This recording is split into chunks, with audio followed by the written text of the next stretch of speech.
And what do you make of your president? He trusts the people in that room. He'll sign whatever they come up with. I think it was the worst day in his presidency so far, and particularly with this Michael Wolff book out. I mean, it confirms all of the worst things White House staff told Michael Wolff about Trump, that it's all about him. He cares about his press. He's trying to distract from the book, and weirdly ends up confirming it. He seems to have no grasp of the details. He agrees with whatever the last person who speaks has said. I mean, when he agreed with Di-Fi on a standalone Dreamer bill, and the hardcore tough on immigration guy in the room has to be Kevin McCarthy, who used to be Open Borders Kevin McCarthy, to point out to the president that what Di-Fi just said was that she wants just the Dreamer bill and nothing else, and no border security. He shouldn't talk about immigration unless Stephen Miller is there to follow up on everything he says. But I mean, if this goes through, sorry for you and your kids. You have a job talking about politics. It will be irrelevant, and the nation your children will live in is one I am glad I will not be around to see. It's funny you mentioned the Michael Wolff book, because listen, there were two obvious narratives that the White House was trying to accomplish today. The first was, look at me, I can work with everybody, and we're going to come up with something on immigration. The second was, I'm not mentally unstable. I'm in command of issues. I'm in command, and you mentioned that in a way that suggests that that latter was the more overriding. It's more important to this president right now to send that message than it is to actually stand by what he ran on. Yes, but it accomplished exactly the opposite. He not only was not in grasp of the most basic immigration details, but he agreed with whatever anyone said. I mean, literally second to second. You have completely different proposals being thrown out there. You have Tom Cotton on one side and Durbin and Di-Fi on the other, and he says yes to all of them. Yeah.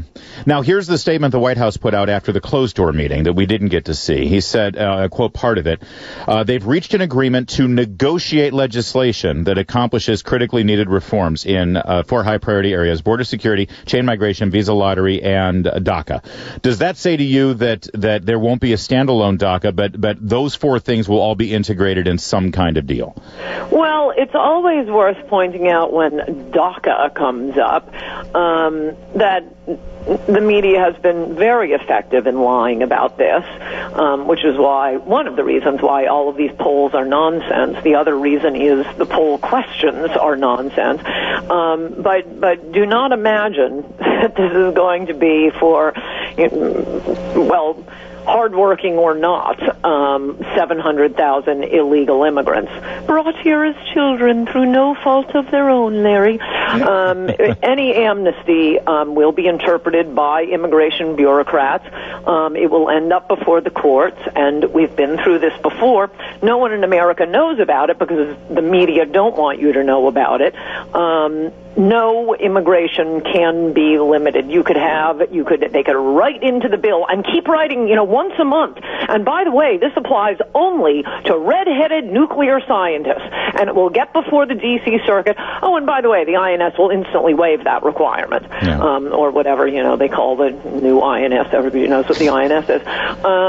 And even if the immigration bureaucrats don't say, no, that's too hard to enforce, it will go before the courts, and they will say, no, you don't need to meet any requirements. People who are not even in this country, have never set foot in this country, will be coming in and getting full citizenship under any amnesty. So stop listening to the nonsense about, the hardworking children. And moreover, this is an all-new principle in law. I have never heard that we can't enforce the laws because of the effect on the criminal's children. Oh, I know. I can't. My favorite debating tactic on this is, you don't let the kids of a bank robber keep the money that he robbed. Right. And citizenship and the ability to work and live in this country versus El Salvador is akin to winnings from a bank robbery.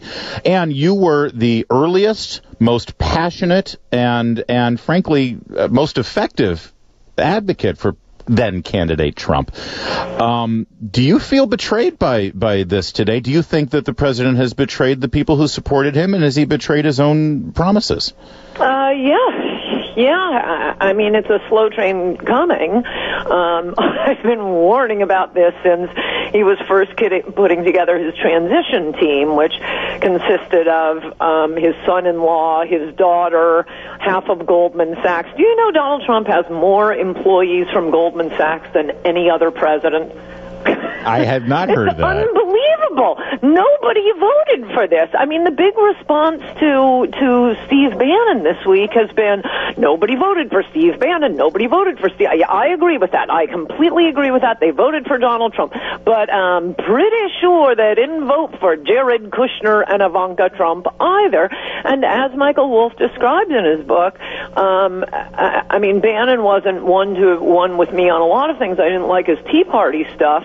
But as Michael Wolff describes in the book, the end of Bannon meant this was a family affair.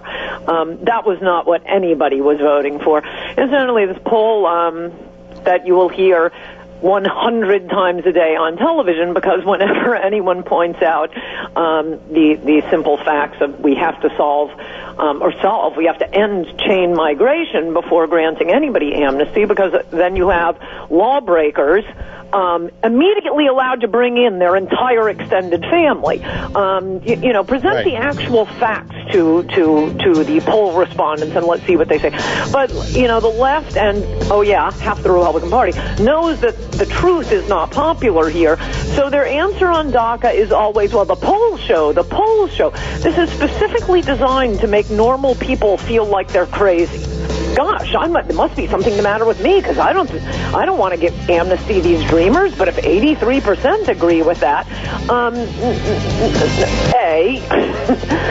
that is not how the poll question was asked. Right. I was just looking at some of them online, in fact. Well, and B, the people who said, one of the questions was in this, but the one that they cite the most, of course, is Fox News, because it seems to be a statement against interest. 83% support amnesty for dreamers. That wasn't the question. Right. But in that exact same poll, Trump supporters were asked, could he say or do anything that would make you change your mind? Guess what the number one answer to that was? Right. Not build the wall, not keep his promises. Yeah. There you go. And now you're afraid that's where we are. Well, Ann, can you stay with us? We gotta go check on traffic. All right, Ann Coulter stays with us. We got to talk through this, man. This is an issue.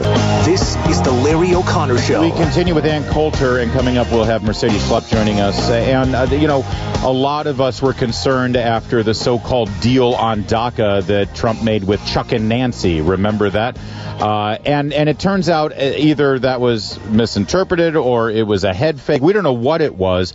Could it be that that's what's happening here? Could Trump sort of be, playing both sides against the middle, and ultimately he's going to stick to his guns, and we're going to get legislation that actually accommodates the promises he made in the campaign?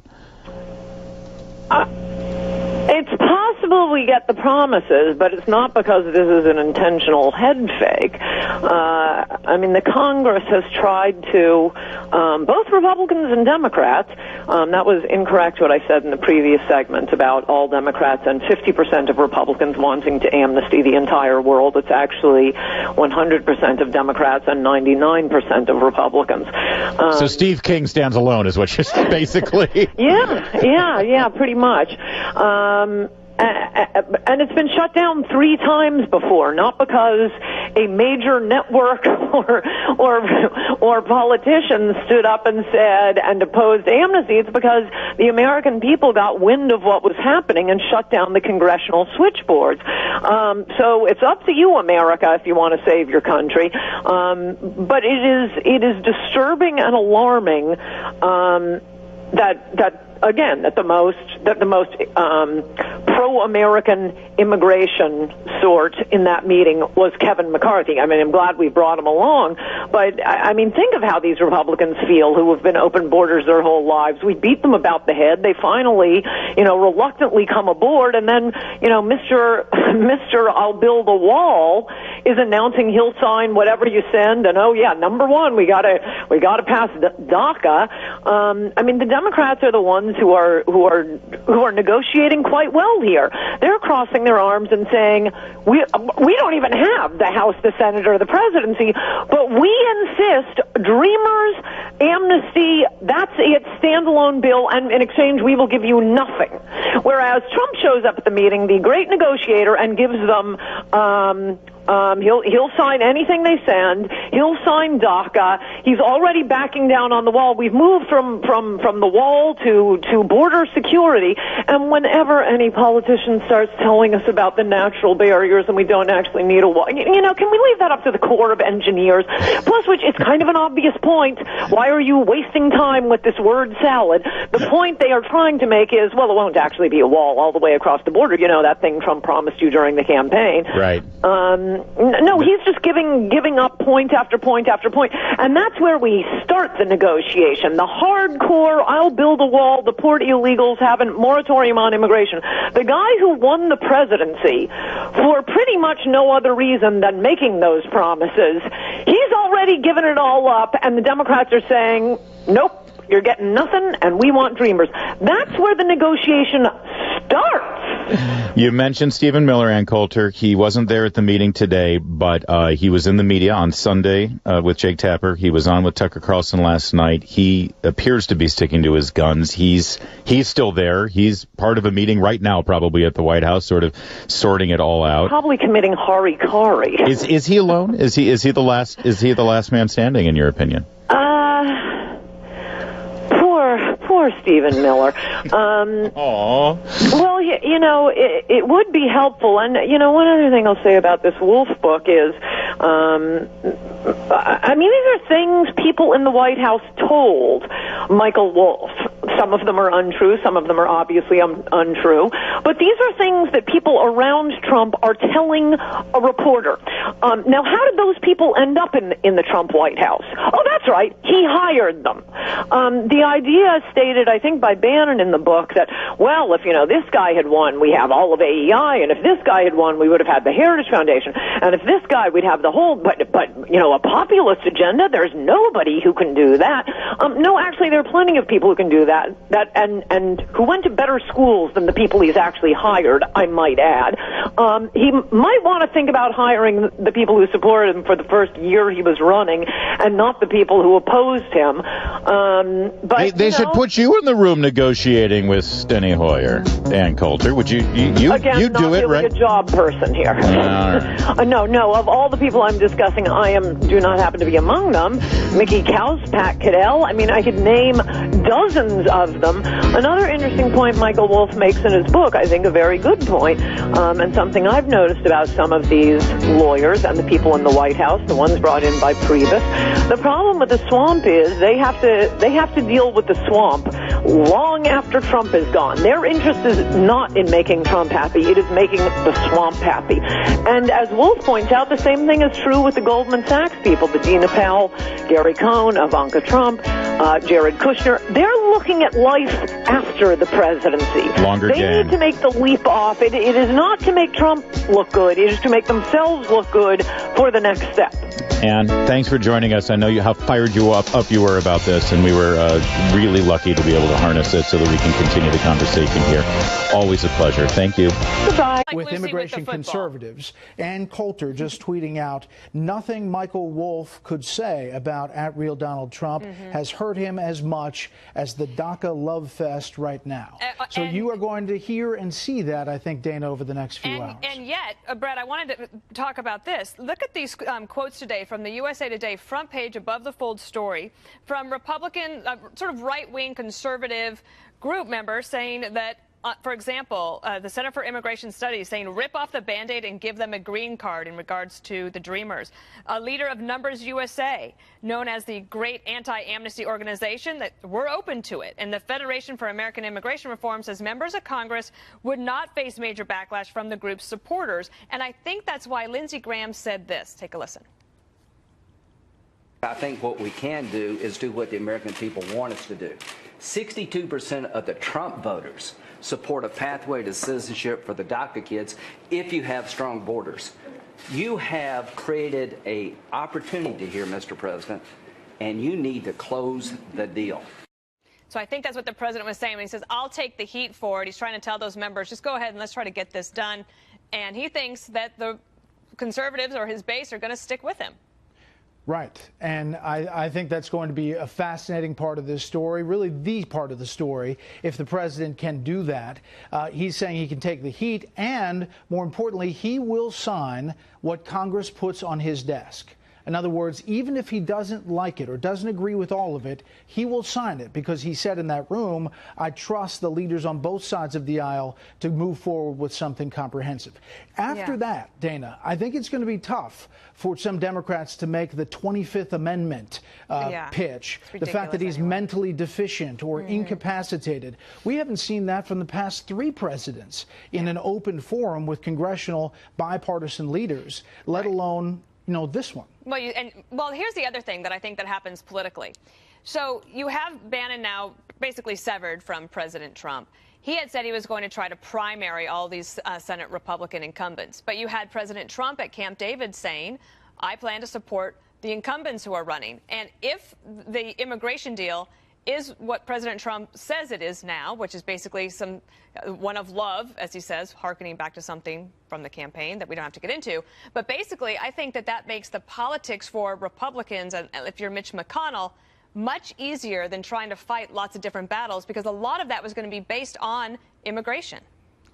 If you are in the so-called establishment Republican Party up on Capitol Hill, this has been a great stretch for you.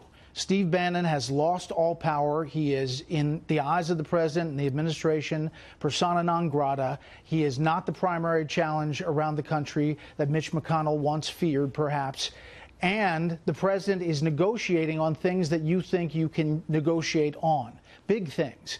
And that potentially is a big deal for the GOP. In the past 30 minutes, with this talk about an immigration deal, also it was announced that the president's going to Davos. Do you think Steve Bannon has any influence inside the White House now? Also, can you imagine the Davos crowd right now, like whispering and texting each other? Like, what is this going to be like? I would love to be a fly on the wall for that meeting. That would definitely be interesting. Oh, and he mentioned earmarks. Oh, right. The swamp is alive and well, I guess, or something. Nothing says drain the swamp like bringing back earmarks, but I do think he has a very good point. And later on in the program, we have Matt Schlapp and Michael Meehan here to talk about that as well. So, Brett Baer, I could not think of a better guest to have on.